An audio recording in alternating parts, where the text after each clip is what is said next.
Everybody. Today I'm taking a look at the She's in Her Apron planner. This was recommended to me by many of you. You mentioned you wanted me to take a look at this, and so I ordered it, and here we go. She's in Her Apron is a YouTube channel. The YouTuber's name is Kimmy. I have not really watched a lot of her stuff, but I know that Sam from Happily a Housewife is a huge fan. Her channel's focused on like homemaking. She's the mom of kids that has many kids, and this planner was a collaboration with a company called In the Leafy Treetops. Now, In the Leafy Treetops is a company that does paper products that is very Mormon based. Like they sell Mormon products.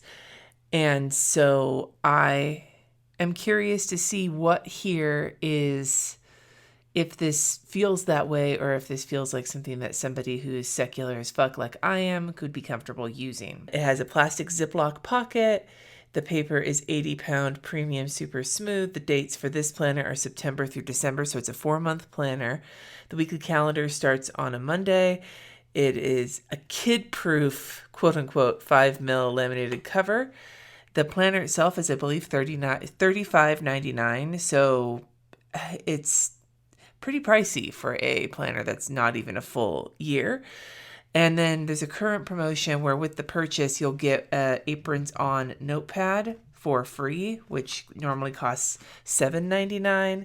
It has the same 80-pound paper and has 30 sheets. It also came with a pen loop, like with an adhesive pen loop. So let's take a look at it. First, we'll glance at this notepad. The notepad has a to-do list, today's date, and a place to circle the date. A water tracker, places to go, people to see, and what's for dinner. And this is Aprons on, which I'm pretty sure is one of her catchphrases. This is a basic little pad. The paper feels really nice.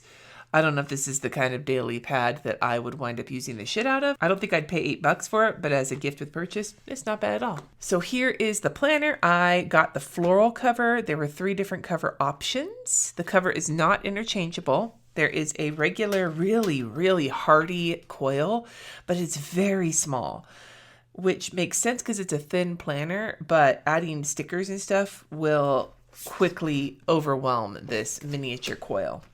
The cover is a very glossy laminate. I saw that some people are getting a matte cover because of a mix-up with one of their suppliers, but that in the future, all the covers are going to be the glossy cover. I really like the color scheme of the cover. I like the flowers on it. I'm not as big of a fan of this font. It's very much like a bridesmaid font to me, and I don't mind brush lettering fonts. I just find these a little hard to read, so I don't really prefer them in my planners. And this is September, December 2021.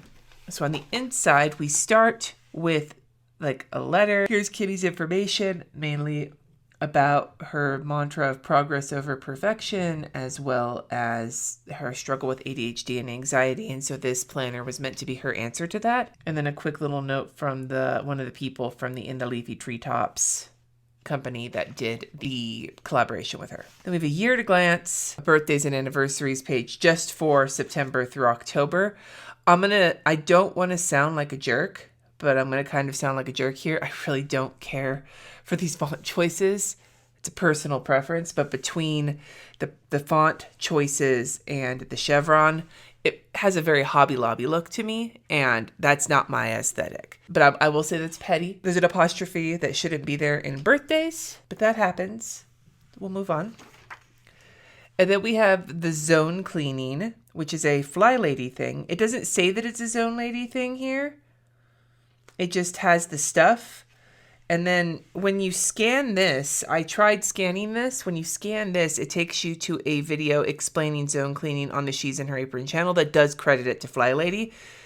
But it does kind of bother me that this is like a Fly Lady system and it's not attributed to her. However, as somebody who is trying to figure out how to clean my fucking house, I do appreciate this being in the planner because this is a pain to write out, and this goes much deeper than any list I've ever made. It's very granular. I may need to come back and reference this. And then we have a master freezer inventory. Now, one of the things I know about Kimmy is that she follows kind of I don't know if she's a prepper or if that's just sort of like the mindset when it comes to food, but she very much has like a big backstock of food, from what I understand, in freezer and pantry and everything else. That's not how I really do things. Although now that we're in a place that snows, maybe I'll change my mind. I do love having a freezer inventory. I think the reason that this seems a little over the top for me is because it is so big. But if you have like a second freezer or something, this could be really helpful. It gives you space for food item, and then available or and then expiration. I don't really understand why there's so many boxes here. Or maybe it's to like mark off how many you have. That I'm not really sure about.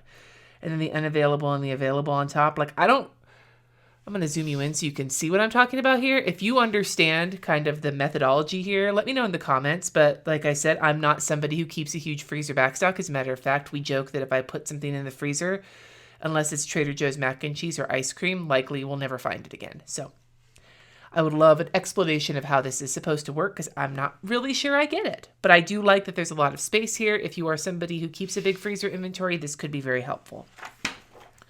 And then we have a lined notepad, a quote divider. The divider is like a soft, like the texture is soft, and it's a cardstock with the tab laminated.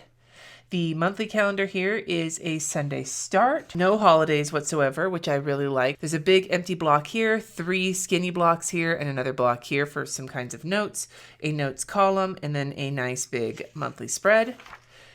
And then we have a second monthly spread. This one's a Monday start, and it gives you week 1, week 2, week 3, week 4, week 5 in separate situations. And this would make, to me, an excellent meal planner. Like an excellent meal planner. And then there's 2 lists down here on the side. Although it does kind of throw me off that there's 2 monthly calendars and one is a Sunday start and one is a Monday start. But especially since I'm pretty sure the weekly planners are Monday start. Yes. Just have them all be the same start. And this is not just a dig on this planner. This is a dig on like all planners that don't have the monthly and the weekly calendars have the same start. Like, what the fuck, dude?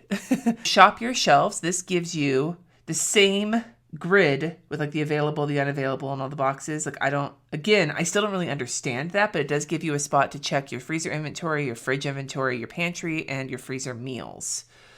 And then there is meal planning and menu planning and meal ideas. It gives you boxes for breakfast, lunch, dinner, and side dishes. And then a big shopping list. I really love the meal planning stuff here. I think this is a really thorough meal planner. If you included this, yeah. Then you have some more room for notes, and it like says you should cut this off if you need to.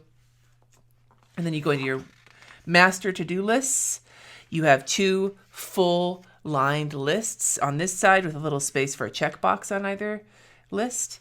And then 4 color. Each block has a color, but there's no like headers or anything. So you can make this exactly what you want. Like this could be per person. This could be per household, like house versus work versus whatever. I like that it's flexible, but there's a lot of space.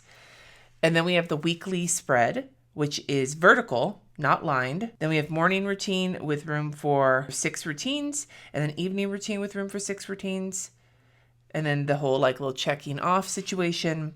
We have the cleaning zone area with some spots to check off, focus with spots to check off, to-dos and brain dump. There's another apostrophe that doesn't need to be there.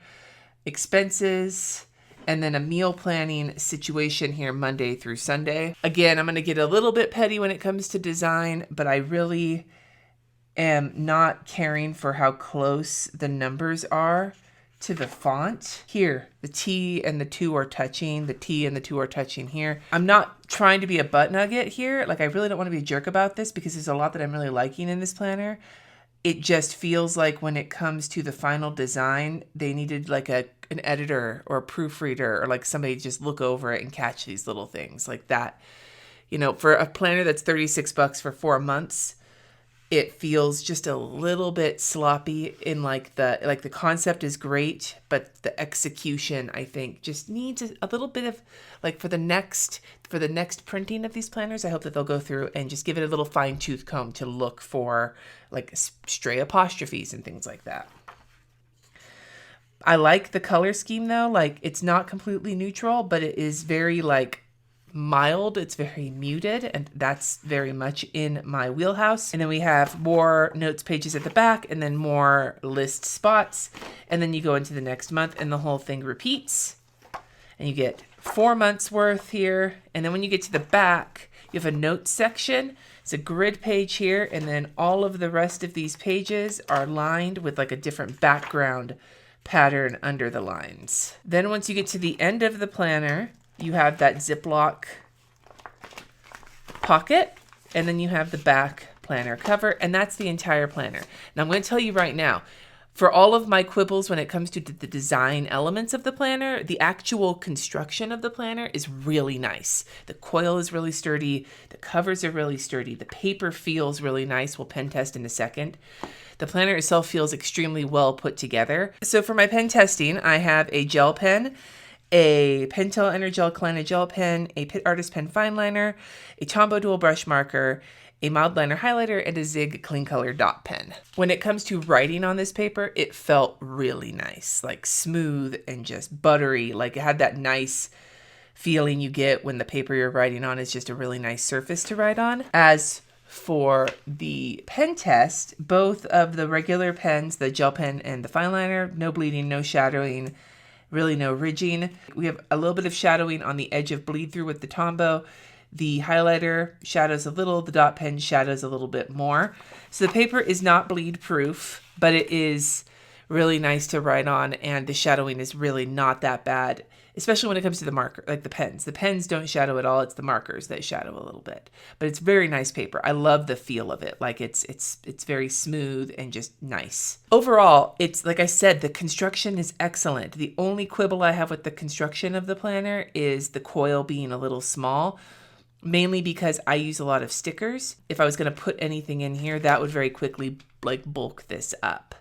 But other than that, though, it's a great coil. It's very, very sturdy. And the planner itself is just, this does not feel like a planner that's going to fall apart even if you throw it in your bag, which for a skinny planner like this is actually a very real possibility for a lot of the time.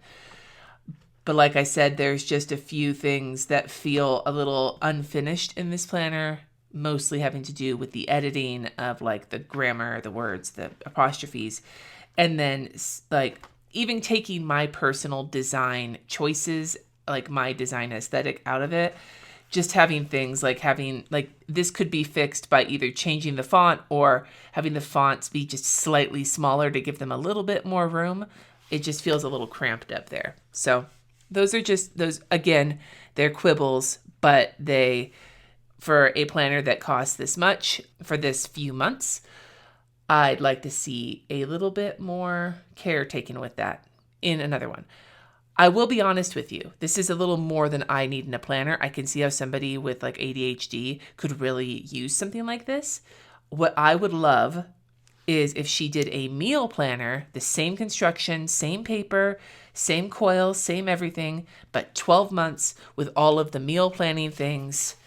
And this, with all the meal planning things, maybe some of the to-do lists, and this particular monthly spread, I would buy the shit out of a meal planner like that, especially if it explained how to use those freezer lists.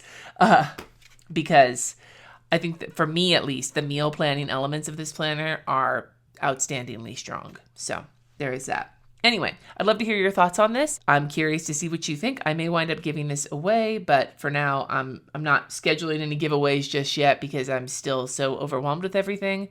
I probably should just give this to somebody in my real life. I'm not sure yet. But anyway, I'd love to hear your thoughts on this planner and any other planners you'd like me to take a look at. I'm really trying to look at planners outside of the ones I've looked at in the past, so let me know in the comments below. Thanks so much for watching. Subscribe if you haven't already, and until next time, friends, peace.